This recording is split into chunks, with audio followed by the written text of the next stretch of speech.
Ciencia, Salud y Medio Ambiente. Primer año de bachillerato. El Sistema Internacional. Hola, ¿qué tal? Bienvenidos nuevamente a tu espacio Aprendamos en Casa. Mi nombre es Jorge Ávila y tal y como lo mencionamos en la sesión anterior, vamos a estar hablando de diferentes conceptos de la ciencia. Algo muy importante en la ciencia es hacer mediciones. Para poder hacer mediciones, lo cual creo que es algo con lo que ya has venido trabajando anteriormente, es necesario definir las unidades de medida. Cuando hablamos de unidades de medidas, existen una gran cantidad de unidades. No vamos a hablar de todas. Nos vamos a centrar principalmente en aquellas unidades de medida que están estandarizadas, es decir, las que se conocen como parte del Sistema Internacional de Unidades. Cuando las mencionemos, vamos a estar hablando sobre las unidades fundamentales y las unidades derivadas. Como estaremos hablando de muchas unidades diferentes, también va a ser necesario establecer cuáles son los factores de conversión o las reglas que hay que seguir para poder pasar de un sistema a otro sistema. Y por último, vamos a estar conociendo también algunos instrumentos de medición. Quizás algunos de ellos ya los conozcas, pero puede ser que otros sean nuevos para ti. Así que, si te encuentras listo, vamos a iniciar. Pero antes, veamos un poquito de historia. En 1799, con la Revolución Francesa, se crearon estándares de platino para definir el metro y el kilogramo. Luego, en 1875, se establece el Comité Internacional de Pesos y Medidas, el cual nace con el objetivo de establecer los estándares de medida para todos los países. En ese año se define al metro, kilogramo y segundo como unidades para la longitud, masa y tiempo, respectivamente. Para 1946 se incluye el amperio como unidad de la intensidad de corriente eléctrica. Para 1960 se agregan el Kelvin y la candela para la temperatura y la intensidad lumínica. Y por último, en 1971 se agregó el mol para la cantidad de sustancia, dejando establecidas las 7 unidades fundamentales que se utilizan en la actualidad. Como dato adicional, hasta en 2019 se pudo establecer que todas las magnitudes fundamentales dependieran de constantes universales, ya que hasta ese año el kilogramo seguía siendo un objeto, el cual definía su estandarización, pero ahora su definición está vinculado con la constante de Planck. Ahora que ya conocemos un poco sobre la historia del Sistema Internacional de Unidades, como has podido darte cuenta, ha existido una necesidad muy grande de ir desarrollando un proceso de estandarización a través de la historia. Pues bien, de todas las unidades que escuchaste, vamos a ir mencionando algunas de ellas. Si gustas, partamos de la que es más familiar para ti. Comencemos hablando sobre el metro. Cuando te dicen un metro, ¿qué es lo que se te viene a la mente como una longitud? A lo mejor estés pensando en la regla que utilizan en clases para poder hacer mediciones en la pizarra. De tal manera que aquí tenemos un metro. Eso podría ser una de las cosas que se te vengan a la mente. Pero también hay algunas personas que para poder identificar o para poder dimensionar cuánto es un metro, cuentan los ladrillos que tienen en el piso de su casa. En algunas ocasiones cuentan 3 ladrillos y en otras ocasiones cuentan 4 ladrillos.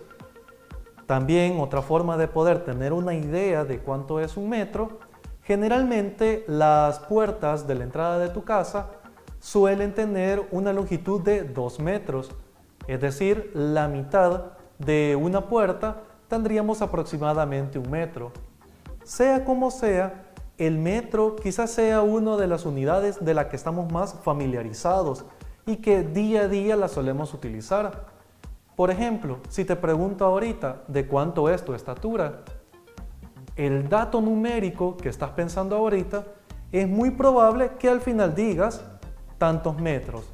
Es decir, por ejemplo, puedes decir 1,80 m, puedes decir 1,70 m, pero generalmente la información nosotros la damos en unidades de metro. Pues bien, no solamente el metro es la única unidad que utilizamos. Existen otras unidades que también nos podemos encontrar en nuestro día a día. Por ejemplo, tenemos las yardas. Cuando las personas que trabajan en los textiles suelen decir la cantidad de tela que necesitan en un valor numérico en yardas. Es decir, para un pantalón, para una camisa, se necesitan tantas yardas de tela. Esa suele ser la unidad que utilizan para ese tipo de propósitos. Pero también existen otras, existen las varas. Las varas se suelen utilizar sobre todo cuando estamos hablando de terrenos, cuando estamos hablando de mediciones de campo. En fin, todas estas unidades que existen, muchas de ellas son herencia que tenemos de la época de la colonización española y en otros casos vienen de algunas influencias de sistemas anglosajones.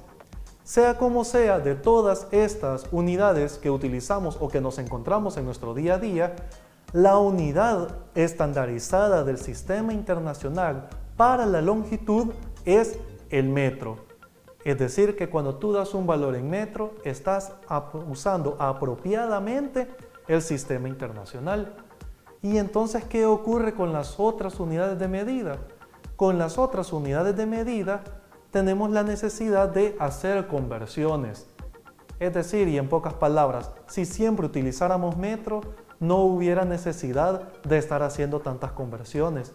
Pero como en el día a día existen estas otras unidades, pues toca hacer todas estas conversiones. Otro aspecto muy importante a mencionar cuando estamos hablando del metro es que generalmente cuando expresamos una cantidad, 1 metro, 2 metros, si son cantidades pequeñas no tenemos ninguna dificultad a la hora de mencionarlas. Pero hay algunas ocasiones en las cuales las cantidades son tan grandes que para poder acortarlas le agregamos un prefijo, es decir, agregamos una pequeña palabra antes de metro. Esto ocurre, por ejemplo, si yo te digo una cantidad de 15.000 metros. Puedo decir fácilmente 15.000 metros, pero también lo puedo acortar diciendo 15 kilómetros. ¿Y cómo funciona esto de los prefijos o cómo es que se acortan? Pues para verlo de una mejor manera, ¿qué te parece si lo vemos en la pizarra?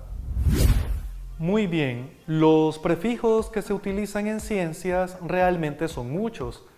Para reducirlo un poco, solamente tengo 3 acá. Sin embargo, si revisas en la página del Ministerio de Educación, en el site que tenemos preparado para ti, puedes encontrar todos los demás prefijos. ¿En qué consiste esto?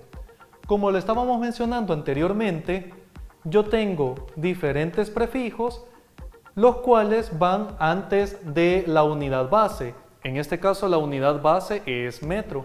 Por lo tanto, puedo decir centímetros, milímetros o kilómetros, ya sea para estar hablando de una cantidad que es muy pequeña o de una cantidad que es muy grande. Por ejemplo, decíamos 15.000 metros, yo lo puedo reducir a 15 kilómetros utilizando el respectivo prefijo. Es de tomar en cuenta también cuando estamos escribiendo las cantidades. Aquí, por ejemplo, notarás que yo no le he puesto una coma para separar los miles. Esto es algo muy importante que lo tomes en cuenta, ya que generalmente a uno le enseñan que cuando uno va separando los miles debe de ponerle una coma. Realmente no necesitamos ponerle una coma para separadores de miles. En otros países utilizan un punto, pero tampoco es necesario. Cuando separamos los miles, simplemente dejamos un pequeño espacio como separador y con eso ya podemos ir indicando los miles. Para seguir hablando un poco más sobre las unidades de longitud, puede ser que cuando hablamos de los instrumentos, para poder hacer estas medidas, se te vengan a la mente una cinta métrica o una cinta de las que se utilizan en costura. Pero te quiero presentar 2 instrumentos de medición que a lo mejor no estés muy familiarizados con ellos. Así que veamos cuáles son. Los dos instrumentos que te quiero mostrar en esta ocasión son el pie de rey y el tornillo micrométrico, o algunos le llaman micrómetro. Estos dos instrumentos también sirven para hacer medidas de longitud, es decir, es el equivalente como utilizar una regla, pero tienen una mayor precisión a la hora de hacer la lectura. ¿Cómo se utilizan ellos? Veamos el primero, el pie de rey. Si notas, en el caso de un pie de rey, el pie de rey tiene dos escalas muy grandes. La primera escala, en la parte inferior tiene los centímetros y en la parte superior tiene pulgadas. Para los propósitos que nosotros lo vamos a utilizar, nos interesan los centímetros. Pero adicional a esta escala, tenemos una pequeña escala en esta parte de aquí abajo. ¿En qué consiste esa escala? Es el equivalente como si tuviéramos 1 milímetro y ese milímetro nosotros lo dividiéramos, en este caso particular, lo estaríamos dividiendo en 20 partes. Entonces vamos a tener una mayor precisión a la hora de hacer una lectura. ¿Y cómo se utiliza? Veamos lo siguiente.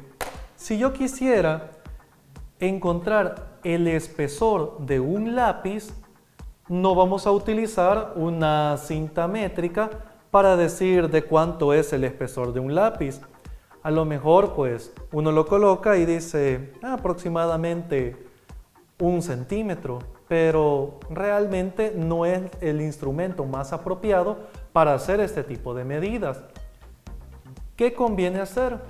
Conviene utilizar entonces el pie de rey. ¿Qué es lo que hacemos? Deslizamos este segmento y una vez que lo deslizamos, colocamos el objeto que necesitamos medir. Lo deslizamos hasta que llegue a topar y que se sostenga.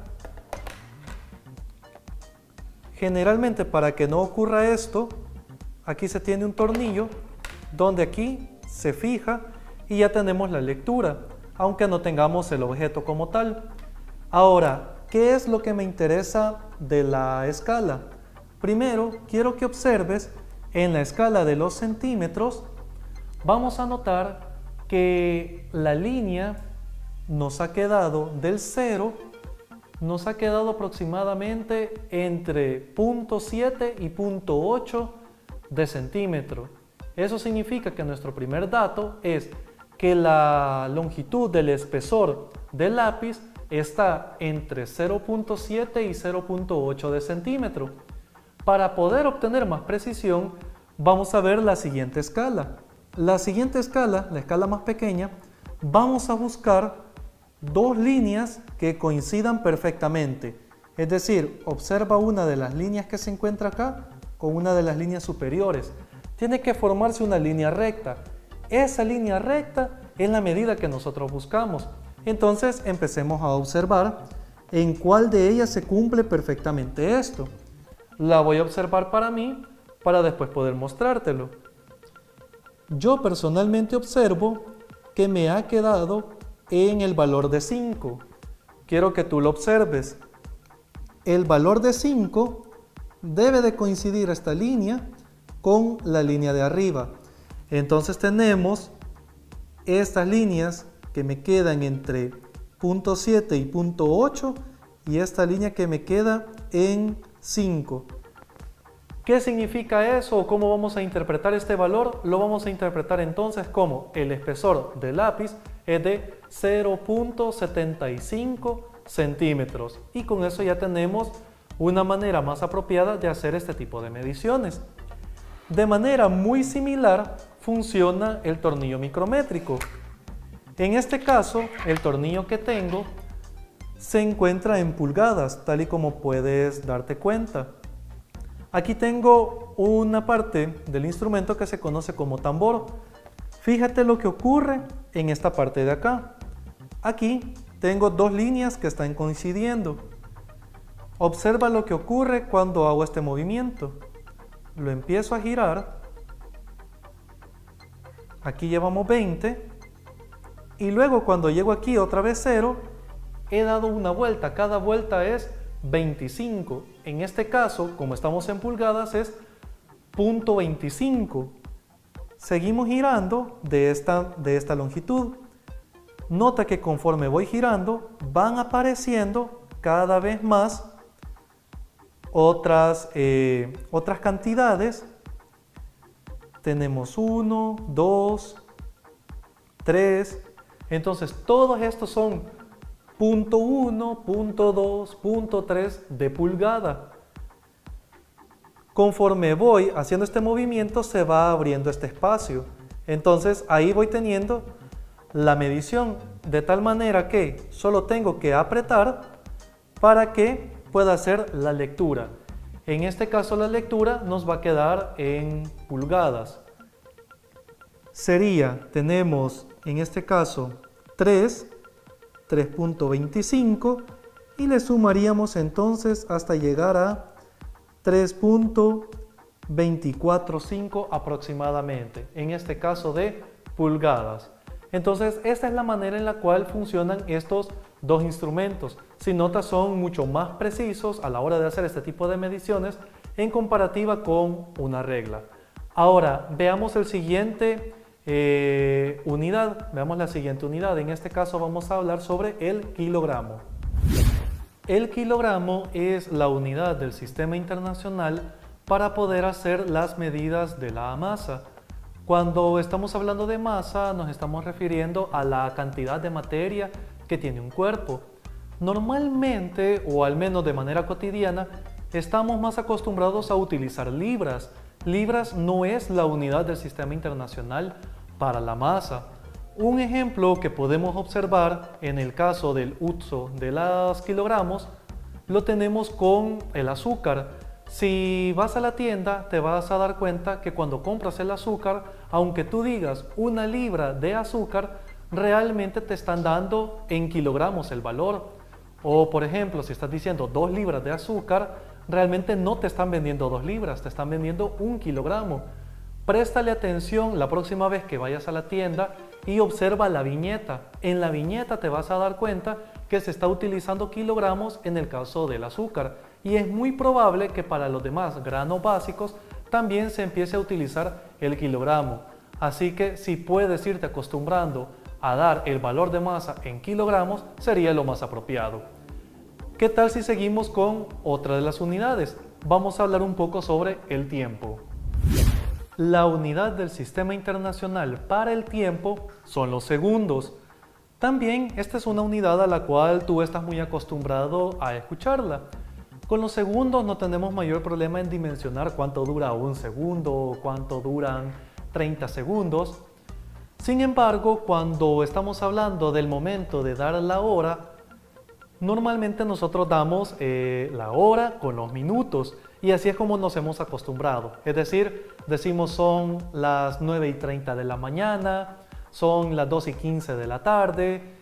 En fin, los segundos casi nunca los utilizamos cuando estamos dando el valor de cuando nos preguntan la hora.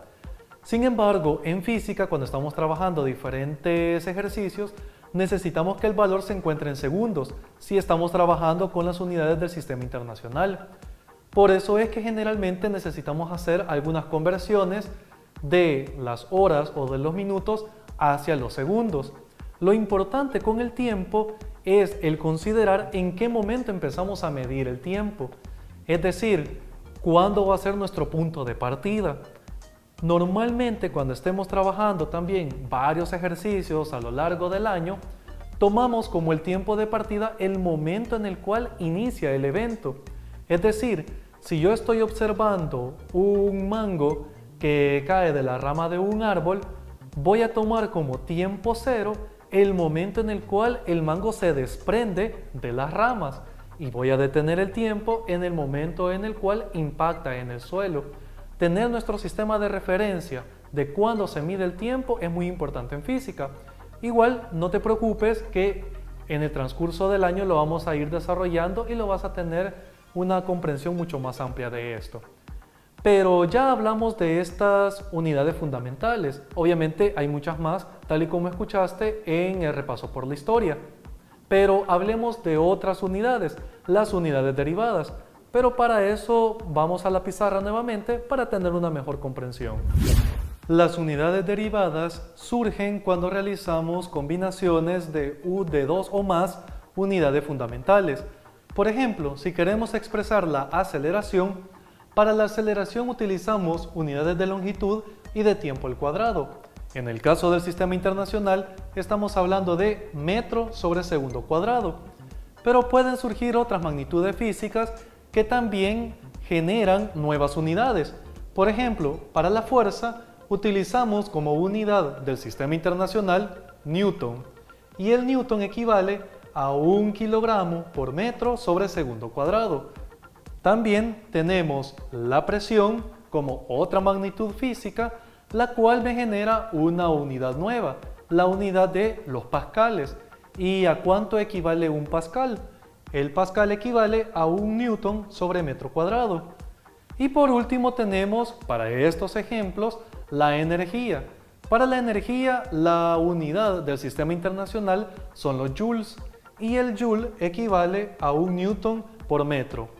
Si te has dado cuenta, conforme vamos usando diferentes unidades, van surgiendo otras nuevas. Algunas ya tienen algunos nombres estandarizados o algunos nombres de científicos, muchos de ellos, como en este caso que tenemos Newton, Pascal. Más adelante vamos a ir conociendo, conforme abordemos otras temáticas, otras unidades nuevas, y cada vez que veamos una nueva unidad la vamos a definir para que sepas de dónde es que surgen cada una de ellas. Pero bien, ahora que tenemos una mejor comprensión de estas unidades, ¿qué te parece si hacemos un ejercicio rápido sobre conversiones? Generalmente, cuando estamos haciendo conversiones de unidades, puedes utilizar una aplicación del teléfono y con eso puedes hacer rápidamente estas conversiones. Pero es necesario conocer cómo se pueden sacar o cómo se pueden calcular, utilizando una calculadora y papel y lápiz, todas estas conversiones. Entonces, a lo mejor en los grados más pequeños te han enseñado que para hacer estas conversiones hay que utilizar regla de 3, pero no te lo voy a enseñar por medio de regla de 3. Simple y sencillamente tenemos que conocer el factor de conversión. Por ejemplo, si observas en la pizarra, yo quiero convertir 72 kilogramos en libras. Entonces, lo único que yo debo de conocer es que 1 kilogramo equivale a 2.2 libras. Es lo único que necesito. Entonces, este factor yo lo puedo intercambiar dependiendo del tipo de conversión que estoy haciendo. Aquí si observas, tengo kilogramo, y para que se cancele, kilogramo tiene que estar abajo. De tal manera que lo único que debo de hacer es multiplicar 72 por 2.2 y por ende obtener el resultado de la conversión. En este caso son 158.4 libras. Si quisiéramos hacer el proceso inverso, el mismo factor de conversión vamos a utilizar. 1 kilogramo equivale a 2.2 libras. Pero en este caso libras se encuentra abajo, ya que necesito que se cancele con las libras originales y tener nada más como resultado los kilogramos. Entonces aquí estoy convirtiendo 125 libras a kilogramos, es decir, 56.8 kilogramos. Un ejemplo muy sencillo de cómo hacer este tipo de conversiones. En 1999, la NASA envió un orbitador climático a Marte, para cual habían hecho una inversión de 125 millones de dólares. Todo el viaje hasta Marte no dio ningún problema. Sin embargo, al momento de enviar la información para establecer la órbita marciana, los ingenieros de la NASA enviaron la información asumiendo unidades inglesas de libras segundo, cuando la computadora del orbitador necesitaba datos en newton segundo. El resultado final fue que el orbitador se aproximó demasiado a la superficie marciana, lo que terminó provocando que se destruyera por la fricción de la atmósfera. Un error de conversión que llevó a la pérdida de 125 millones de dólares. Como te pudiste dar cuenta, tener un sistema estandarizado para las unidades es muy importante para todos los seres humanos, no solamente para la ciencia, sino también para la economía, para el comercio, etc. Lastimosamente, hemos llegado al final de este espacio, Así que espero verte la próxima semana, siempre aquí en tu espacio Aprendamos en Casa. Nos vemos.